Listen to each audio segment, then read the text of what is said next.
Terima kasih Anda masih bersama kami di Livestock, masih bersama dengan Ibu Rifda Amarina. Nah, tadi kalau kita berbicara tentang agrowisata itu sendiri memang sangat menarik, Bu. Apalagi kalau memang ini didukung oleh sejumlah blogger, media cetak ataupun juga media televisi seperti mungkin Berita Satu pada saat ini. Nah, apakah salah satu kemudian media juga yang bisa mempromosikan itu kan kegiatan AgriNext Ibu sendiri. Selama ini sebenarnya itu sudah dilibatkan, Bu. Tapi adakah kemudian yang menarik di AgriNext berikutnya, khususnya untuk mempromosikan sektor pariwisata kita yang mendukung sektor pertanian ini, Bu? Sudah dalam rencana besar.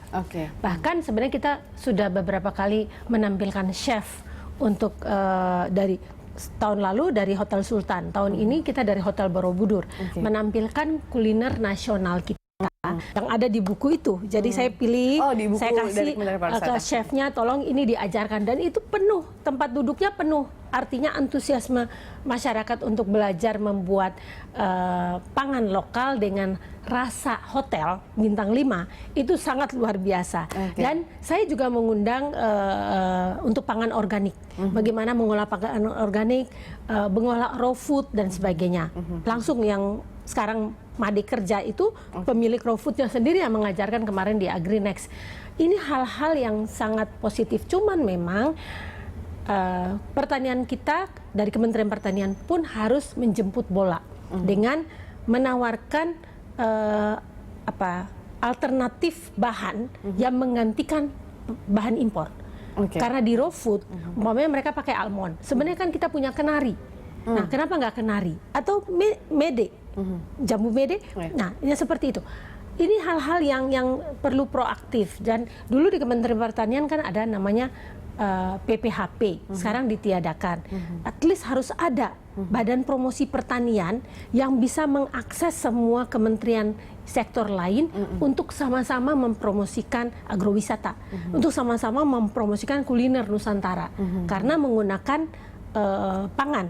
Dan ini akan menjadi penghela utama dalam meningkatkan sektor produksi produk pangan itu sendiri di berbagai daerah. Baik, selama ini sih memang ada beberapa kegiatan yang saya tahu begitu dari Kementerian Pariwisata khususnya, yaitu tetap melakukan semacam wisata atau kunjungan ke beberapa daerah, tapi memang lebih mengeksplor wisata alamnya itu sendiri. Tapi kalau untuk wisata kulinernya sebenarnya menarik juga ya, Bu. Apalagi Ibu katakan tadi tempat atau jalan menuju ke agrowisatanya itu kan kita akan melalui beberapa lokasi atau spot-spot yang itu juga bisa menjual.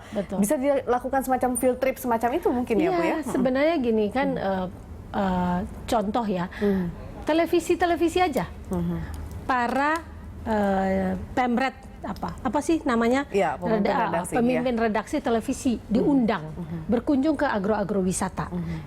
Menterinya ada di situ, gubernurnya ada di situ. Saya yakin akan menggugah televisi-televisi untuk berperan mendorong ini. Kemudian juga mengundang atau roadshow, datangin sekolah-sekolah. Jadi umpamanya ada agrowisata di sini, agrowisata kerjasama dengan sekolah. AgriNext saja bisa dihadiri berbagai university dari Jawa Tengah, dari Solo, dari Jawa Barat. Nah, ini bisa untuk langsung field trip ke agrowisata, melibatkan sekolah-sekolah dan sebagainya. Kita harus karena gini, anak-anak sekolah ini kalau kita bangun kecintaan terhadap lingkungan, untungnya banyak sekali, dan jangka panjang mendorong kreativitas mereka juga. Dan satu hal lagi berkaitan dengan promosi. Dalam berpromosi itu hanya ada dua opsi. Harus bagus, harus bagus, harus manfaat. Jadi jangan coba-coba mempromosikan sesuatu yang tidak bagus dan tidak punya nilai tambah. Terus jangan coba-coba mempromosikan sesuatu yang kita kalah unik dengan yang sudah ada. Karena itu tidak akan berhasil. Karena itu tidak akan berhasil, sia-sia. Jadi kita galilah hal-hal yang menarik, yang memiliki keunikan, dan kita punya banyak sekali keunikan.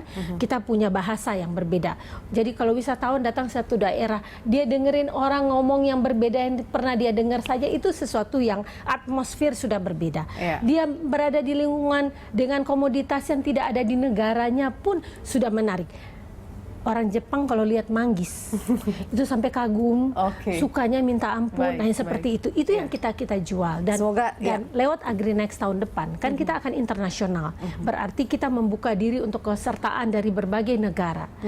Kita akan mengupayakan setiap kementerian menonjolkan keunikan, ya, keunikan yang tidak dimiliki oleh negara lain, baik dari komoditas maupun dari destinasinya. Ya, kita harus tetap berinovatif seperti itu ya Bu ya, dan semoga kemudian perbincangan ini bisa menjadi satu referensi apabila kemudian banyak pemirsa yang menonton dan menyaksikan kita. Terima kasih Ibu Rifda sudah bergabung bersama kami. Pemirsa, demikianlah dialog Livestock hari ini. Anda bisa mengirimkan informasi dan saran kepada kami lewat email di news@berita1.tv atau Anda juga bisa follow kami via Twitter, Facebook, dan YouTube. Nantikan Livestock setiap hari pukul 13 hingga 14 waktu Indonesia Barat. Terima kasih, sampai jumpa.